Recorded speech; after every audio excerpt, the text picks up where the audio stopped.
Salam ala Sayyidina wa Maulana Muhammad.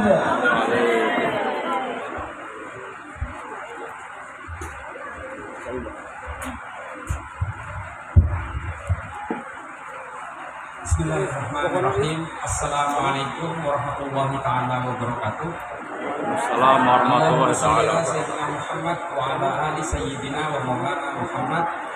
Yang saya hormati guru saya Kiai Nuril Arifin, yang saya hormati sahabat yang guru saya Kiai Ulil dari Wonosobo, Kiai Taufik Damas dari BWNU Jakarta, yang saya hormati Sohibul Bait Pak Kiai Musyafa dari Pondok Pesantren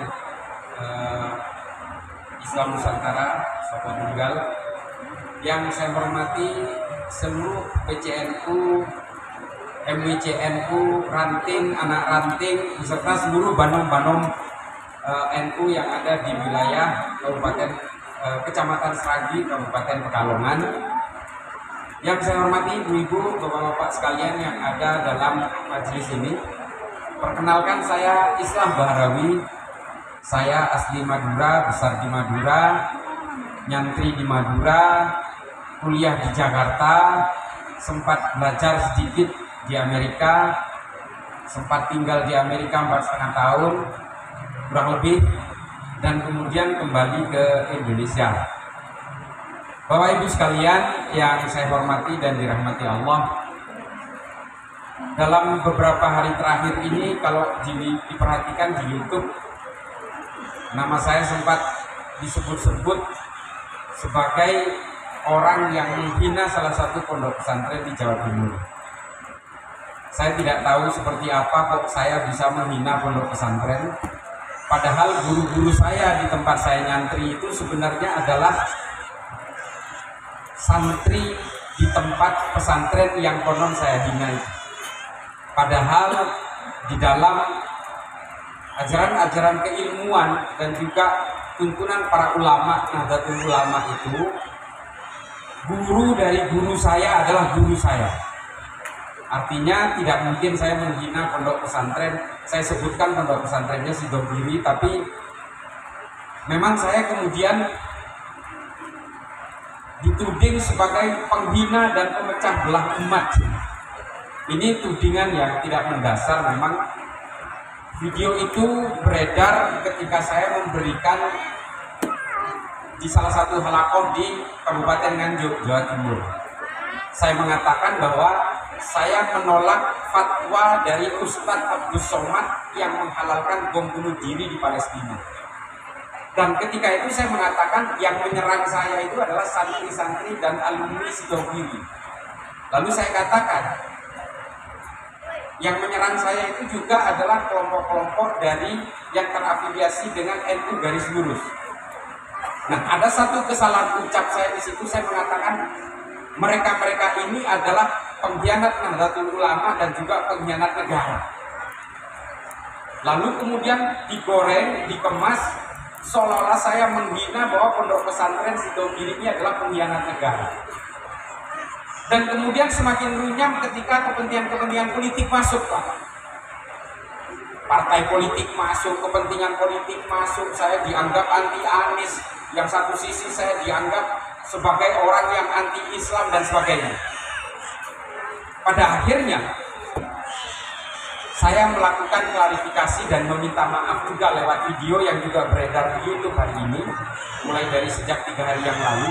Karena bagi saya begini, jangankan saya salah, benar pun tapi disalahkan oleh para ulama, saya tetap meminta maaf. Karena saya sampai mati tetap santri. Kepada para ulama saya selalu taklim. Jangankan saya itu, saya ulangi, jangankan saya itu salah, benar pun saya, tapi disalahkan oleh para ulama, saya tetap minta maaf. Karena saya betul-betul taklim kepada para ulama dan juga para habaib. Saya taklim. Urusan moral lain lagi. Tapi kepada entitas yang bernama ulama dan kepada para habaib, saya betul-betul taklim dan saya manut.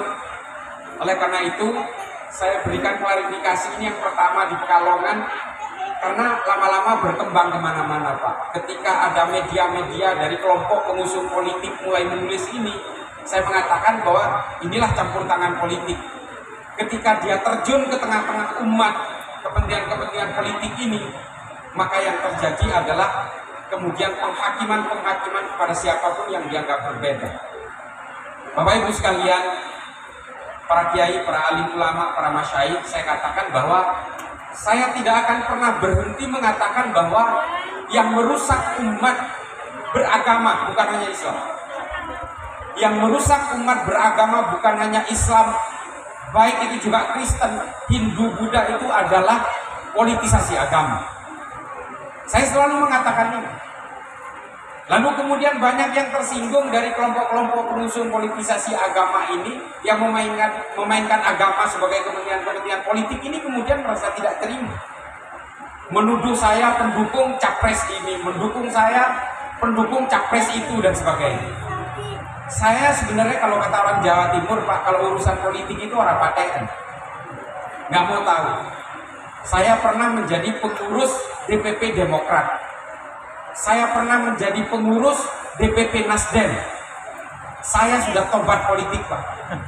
Kalau kita sudah bicara soal kepentingan politik, maka yang ada adalah kepentingan-kepentingan kekuasaan.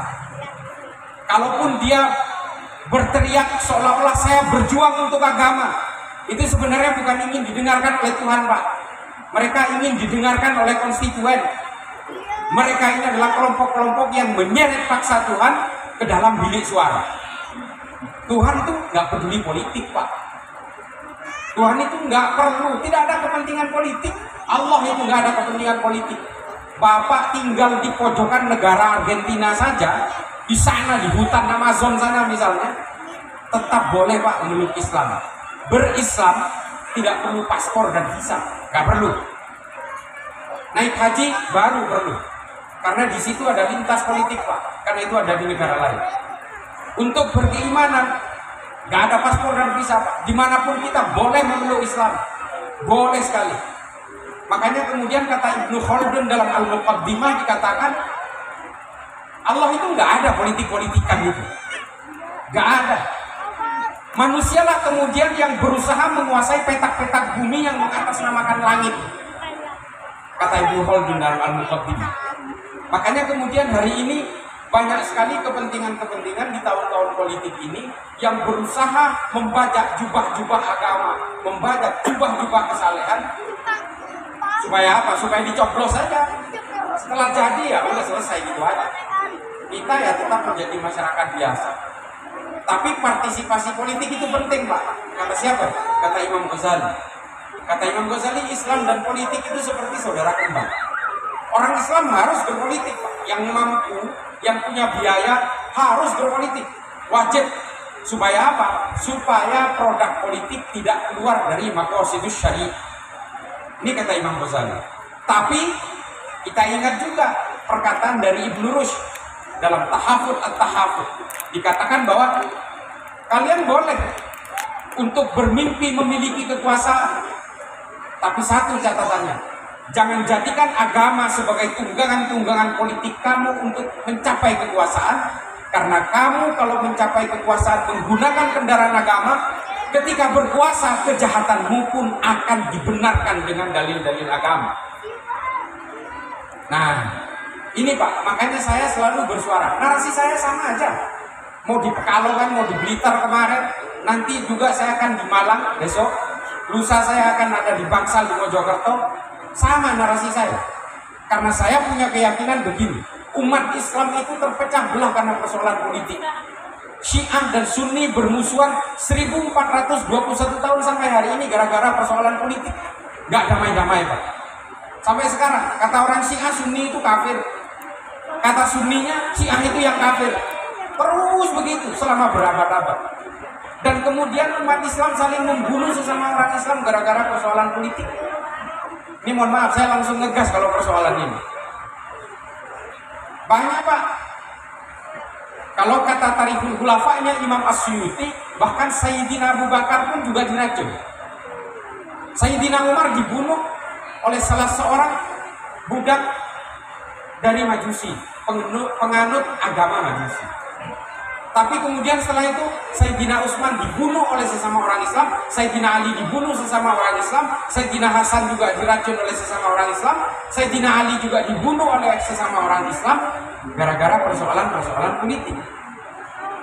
Kepentingan politik kemudian melebarkan kemana-mana dan kemudian mengkafirkan siapapun meskipun sesama Islam. Di Kristen juga begitu. Orang Kristen terlibat perang selama 30 tahun dan membunuh 8 juta orang Kristen di Eropa gara-gara apa? Gara-gara politik, Pak. Gereja terlalu mendominasi kekuatan-kekuatan politik sehingga rakyat melakukan pemberontakan, peperangan, saling bunuh sesama orang Kristen gara-gara hegemoni politik. Islam juga demikian. Saling berperang sesama orang Islam, perang Jamal, perang Siffin, perang Buroh, perang Zat, perang Nahrawat. Ini perang-perang sesama orang Islam yang membunuh kurang lebih sekitar 141.000 umat Islam pada zamannya. Coba politik, Pak. Silahkan berpolitik, adik-adik sekalian, ibu-ibu, bapak-bapak, silahkan berpolitik. Kalau mampu jadi caleg, jadilah caleg. Wakili kecamatan Seragi ini, silahkan.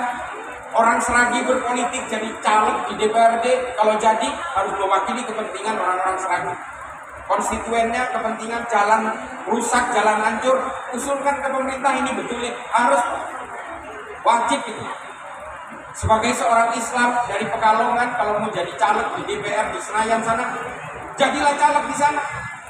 Silahkan wakili kepentingan umat Islam di lembaga-lembaga legislatif supaya produk-produk politik tidak keluar dari kepentingan umat Islam. Harus itu. Tapi jangan kemudian menggunakan jurus-jurus siapapun yang orang Islam tidak memilih saya karena saya berjuang untuk Islam, mereka bukan orang Islam. Nah, ini offsetnya, Pak. Gak boleh, Pak. Kita sebagai masyarakat biasa, termasuk saya, orang-orang awam ini, setiap pertandingan sepak bola, jadilah kita ini sebagai wasitnya. Harus, Pak. Jadilah wasit. Setiap wasit itu punya klub sepak bola kebanggaan, Pak. Pasti. Tapi ketika dia bertugas sebagai wasit, dia harus bertindak adil. Harus. Meskipun di dalam hatinya berdoa mudah-mudahan klub kebanggaan saya ini menang. Nah, itulah fungsi kita sebagai masyarakat di dalam percaturan politik ini. Jangan sampai kemudian kita ikut-ikutan memecah belah. Bapak Ibu sekalian, kita sudah diajari oleh pemilu 2014, pemilu 2019, kita kemudian melahirkan cebong kampret, kadrun basar RP. Ini kan gara-gara politisasi agama, membawa ayat-ayat ke tengah masyarakat, sehingga kemudian masyarakat meskipun keimanannya sama, mereka saling mengkafirkan satu sama lain. Kalau kamu tidak memilih pilihan saya, maka kamu bukan golongan saya. Kalau kemudian kamu menolak untuk memilih dukungan saya, maka kamu adalah lawan dan musuh saya. Konsep inilah yang hari ini berusaha dijejalkan kepada kita di tengah-tengah masyarakat ini. Padahal, Pak, konsep ini pertama kali dipakai oleh orang-orang Wahabi yang kemudian memecah belah kita hari ini. Tahu Wahabi? Wahabi, Salafi yang ada di Indonesia hari ini adalah picu dari berbagai gerakan terorisme. Jadi kalau Bapak Ibu sekalian, karena saya kebetulan sehari-hari bekerja di Densus 88, saya selalu nantang kelompok mereka yang tidak setuju dengan pernyataan saya bahwa 99,9% teroris yang ditangkap oleh Densus 88 itu semuanya berpaham Wahabi Salafi. Kalau nggak ada yang percaya dengan pernyataan saya ini, saya berikan datanya. Kalau masih juga nggak percaya, silahkan daftar, saya bawa ke penjara, ngobrol langsung sama teroris ini. Silahkan. Saya bertanggung jawab Anda. Saya kebetulan dengan beberapa teroris yang ditangkap oleh Densus 88, saya menemui langsung. Saya bertatap muka. Dan kemudian ketika kita berbicara ideologi, berbicara tentang fikih, ya temuannya begitu. Sama.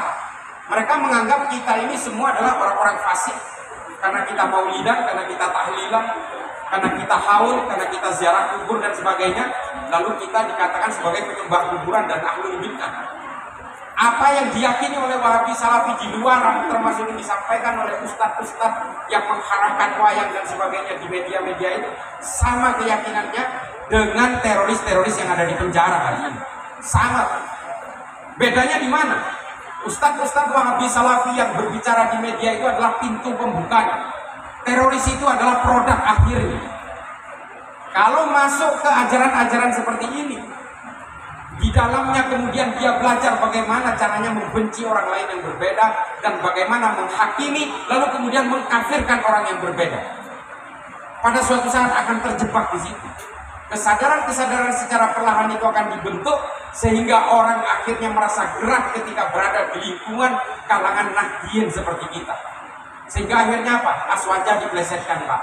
Aliran sesat warisan jahiliyah. Ini plesetan mereka. Bukan lagi Ahlus Sunnah wal Jamaah. Nah, ini yang kemudian menjadi persoalan ketika orang merasa gerah di tengah berbagai perbedaan, dia kemudian melakukan pemberontakan dan memilih jalur kekerasan, dan kemudian mereka bergabung dengan organisasi teror yang ada di Indonesia. Banyak, Pak. Di Indonesia ini organisasi teror banyak sekali. Ada JI, JAD, JAK, JAT, JAS, MMI, MIT, MIB, NII, Khilafatul Muslimin. Ini adalah kelompok-kelompok yang berbasis ajaran Wahabi Salafi. Belum bicara yang di luar negeri, Pak. Ada Al-Qaeda, ada ISIS, ada Boko Haram, ada Laskar At-Taibah, ada Al-Sabab, ada Hasan Qurabi, Jabatun Nusrah, Liwa'ut Tauhid. Ini semua adalah kelompok-kelompok teror yang mengajarkan mereka dengan basis Wahabi Salafi. Bagaimana cara mereka memecah belahnya? Dengan satu konsep yang namanya al-wala wal bara'. Saya sudah katakan ini berkali-kali di YouTube. Al-wala wal bara' itu pada awalnya tidak terhubung dengan konsep-konsep keimanan. Ini adalah ajaran dari Ibnu Taimiyah dalam Majmu' al-Fatawa. Waktu itu politik Islam sedang terpuruk setelah Bani Abbasiyah runtuh oleh serbuan bangsa Mongol tahun 1258. Lalu kemudian politik bangsa Arab mengalami keterpurukan. Lalu Ibnu Taimiyah membuat seruan ijtihad itu lewat kitabnya Majmu' al-Fatawa dan Taklid as-Siyasatus Syariah.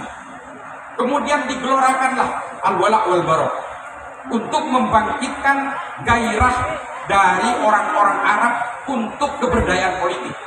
Yang menjadi masalah kemudian, konsep ini dipakai oleh keluarga Ibnu Saud di Arab Saudi. Kemudian dimodifikasi berbagai ijtihad dari Ibnu Taimiyah ini lewat salah seorang ulama Saudi bernama Muhammad Said Al-Qahtani. Nama kitabnya Al-Wala wal Bara' fil Islam. Nah, ini kemudian yang dipakai oleh orang-orang Wahabi di Indonesia dan seluruh negara belahan dunia ini untuk memecah belah kita. Bahkan meskipun sama agamanya, sama madhabnya, sama manhajnya, sama ijtihadnya, kalau berbeda pilihan politik, maka dia dianggap sebagai lawan. Konsep ini yang dipakai hari ini mulai dari 2014, 2019, sampai pemilu 2024. Kita harus siap dengan itu. Kita hari ini betul-betul berharap dari kekuatan secara mandiri dari kalangan Nahdiyin, dari kalangan Nahdlatul Ulama, karena kita adalah organisasi Islam terbesar di dunia dan juga di Indonesia. Kita punya pengurus mulai dari pusat, Pak, sampai ke ranting, anak ranting, belum kita bicara PGN. PGN punya kekuatan besar juga yang berbasis Nahdlatul Ulama. Maka kemudian kita ini seperti tumpeng yang sangat seksi, Pak. Kita akan disasar kemana-mana, dan kemudian kalau perlu kita dipecah belah untuk kepentingan-kepentingan politik. Banyak orang-orang hari ini mengaku NU ada di tengah-tengah kita, tapi sebenarnya keinginan mereka adalah keinginan politik. Mereka tetap menyuarakan khilafah dan sebagainya, tapi mengaku-ngaku NU. Padahal soal urusan politik ini, NU sudah sepakat dalam peringatan 1 abad NU kemarin. Kita sudah sepakat bahwa dalam fikih peradaban NU tidak lagi mau mengusung khilafah-khilafahan. Gak ada. Kita semua sudah bersepakat, kita akan mempertahankan Pancasila demi tegaknya kemanusiaan dan kedamaian, serta kita tetap menjunjung tinggi keutuhan dan persatuan dalam negara kesatuan Republik Indonesia. Ada nggak? Ada.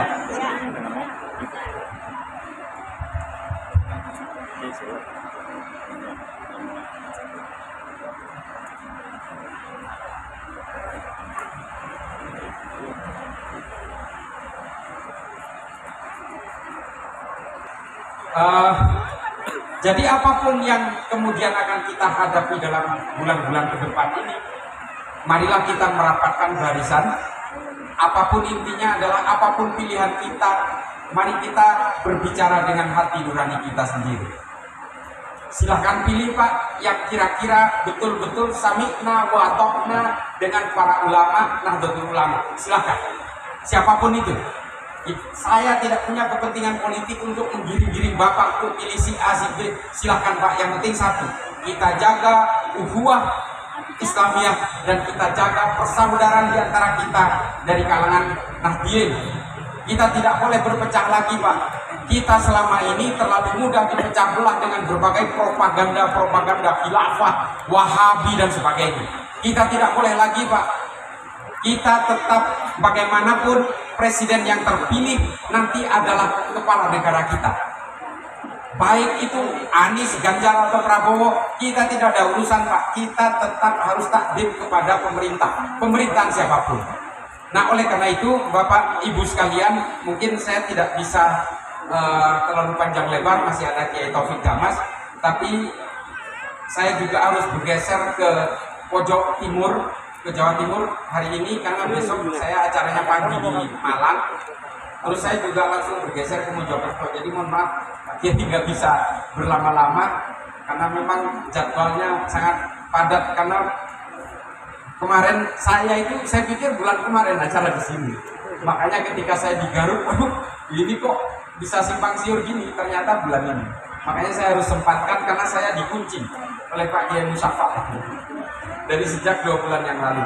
Jadi Bapak Ibu sekalian, sekali lagi tentang persoalan saya di YouTube hari ini, biarlah saya yang menyelesaikan. Insya Allah saya minta bantu doa dari Bapak Ibu sekalian, para alim, para ulama. Ini akan segera selesai. Namun pada intinya tidak mungkin, wallahi saya tidak pernah punya pikiran sedikit pun untuk mendiskreditkan pondok pesantren, apalagi sesama Nahdliyin. Saya tidak ada pikiran seperti itu, bahkan menghina atau menghakimi mereka dengan pengkhianat dan sebagainya. Tidak ada niatan itu. Jadi apa yang saya lakukan ini, saya hanya ingin menjaga dari masyarakat kita dan juga wabil khusus kepada kalangan Nahdliyin supaya kita tidak mudah untuk dipecah belah oleh kepentingan-kepentingan apapun. Kita tetap berkhidmat dan juga kita tetap takdim kepada para ulama. Oleh karena itu Bapak Ibu sekalian, mohon maaf apabila saya tidak bisa berpanjang lebar. Wabil khusus kepada ibu-ibu, ini saya mau memperkenalkan, ini ada istri saya Bu di sini. Nah ini istri saya yang, oke, coba berdirilah biar tahu bahwa saya punya istri gitu loh. Nah ini istri saya. Istri saya satu Bu, karena saya memang hanya satu dari dulu. Jadi saya setia Bu. Setia sama takut itu kan beda-beda tipis Bu. Jadi Bapak Ibu sekalian, saya mohon maaf apabila tidak bisa berpanjang kata dalam hal kalimat. Mudah-mudahan kita semua selalu dirahmati oleh Allah dengan segala kesehatan. Mudah-mudahan ini juga bermanfaat bagi saya, terutama saya yang fakir ilmu ini.